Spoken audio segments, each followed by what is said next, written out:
बघा, दैव योगानं माणसं एखाद्या माणसाला भेटण्याची इच्छा नसते. एखाद्या माणसाला भेटण्याची इच्छा एखाद्या माणसाच्या मनात नसते, पण तेच रोज रोज समोर येते. तेच रोज रोज समोर येते बरं हनुमान भाऊ. एखाद्याचं तोंडच बघायचं नसतंय, पण त्याचं बघितल्याशिवाय पुढे जाताच येत नाही. याला असं म्हणा, प्रारब्धात जे आहे ते होणार आहे. संतांचं प्रमाण आहे, पदरचं नाही सांगत. जे जे असेल प्रारब्धी ते कर्म न चुके, कधी होणारा सारखी बुद्धी कर्म रेषा टळीना. ज्याला वाटतंय आपल्या सोबत हे आयुष्यभर राहिलं पाहिजे, पण ते माणूस आयुष्यभर सोबत राहील का नाही सांगता येत नाही. देव आपल्याला मिळाला पाहिजे, संत आपल्याला कळाले पाहिजे, अशी प्रत्येकाची भावना आहे.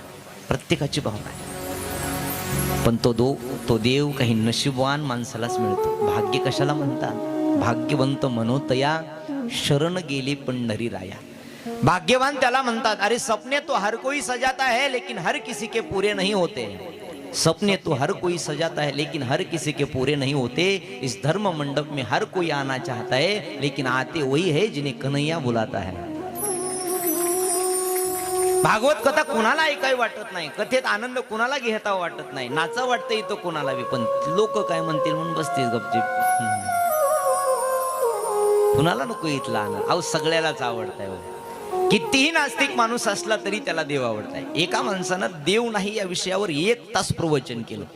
इतकं प्रवचन केलं, अख्ख्या समाजाला पटवून दिलं देवच जगात नाही. सगळे लोक म्हणायला लागले काय ज्ञानी माणूस आहे, देव नाही या जगात. त्यानं पटवून दिलं. शेजारी बैठक बसली, बैठकीत गेले, चहा पाणी करायला लागले. आणि एक व्यक्ती हुशार हनुमान भाऊ सारखा म्हणे विचारलं त्याला, काय हो काय सुंदर तुम्ही देव नाही या विषयावर प्रवचन केलं, इतकं लोकांना पटवून दिलं, हे कसं जमतं हो तुम्हाला? ते म्हणला देवाच्या आशीर्वादानं.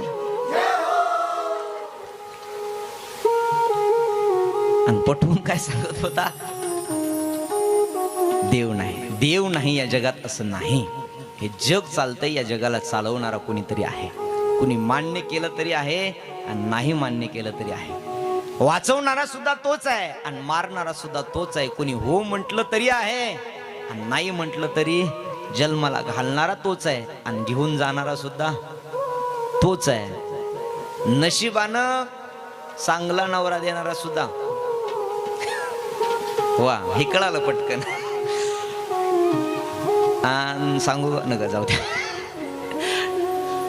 चांगली माणसं नशिबात देणारा सुद्धा तोच आहे आणि वाईट माणसं नशिबात देणारा सुद्धा तोच आहे. आवडत नाही काही काही माणसाला, पण नशीबच तसं असेल तर त्याच्या पुढे कोण गेलंय का? नाही गेला. प्रारब्ध होतं बलवत्तर प्रद्युम्नाचं. शंभरासुरांना मारण्याच्या दृष्टीने टाकून दिलं तळवात समुद्रात, पण मारण्याच्या दृष्टीने टाकून दिलं तरी भगवंतानं पुन्हा त्याला तिथपर्यंत पोहोचल्या. मायावतीनं मायावी विद्येनं त्याला जागं केलं. बघता बघता मोठं केलं. घडलेली हक्कत नारद महर्षी येत आहेत. नारद महर्षीनं सांगितलं म्हणे तू भगवान कृष्ण परमात्मा रुक्मिणी मैयाचा मुलगा आहेस आणि रुक्मिणी मैयाचा मुलगा असून तुला इथं पळवून आणलंय. मारण्याच्या उद्देशाने समुद्रामध्ये टाकून दिलं होतं. राग आला प्रद्युम्नाला. प्रद्युम्नानं शंभरासुरासोबत घनघोर युद्ध केलं, त्याला मारलं. मायावती नावाची जी दासी होती ती दासी नाही तर त्याची पूर्वजन्मीची पत्नी होती. हे प्रद्युम्न म्हणजे पूर्वजन्मीचा कामदेव होता आणि मायावती रती होती.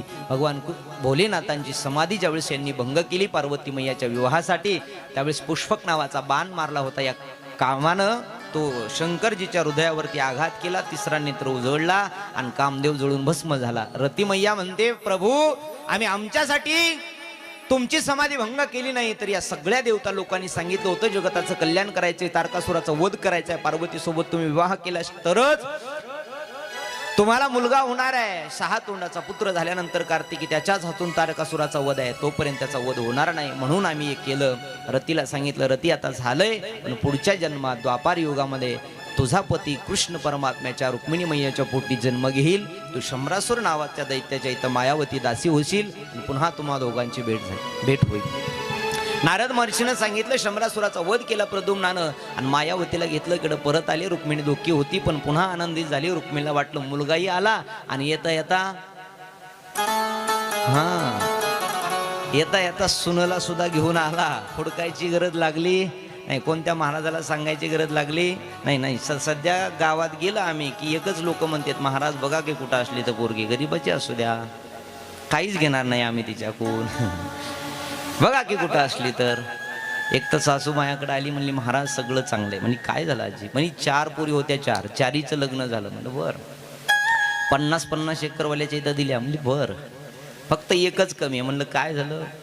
ते मुलाचं लग्न होत नाही.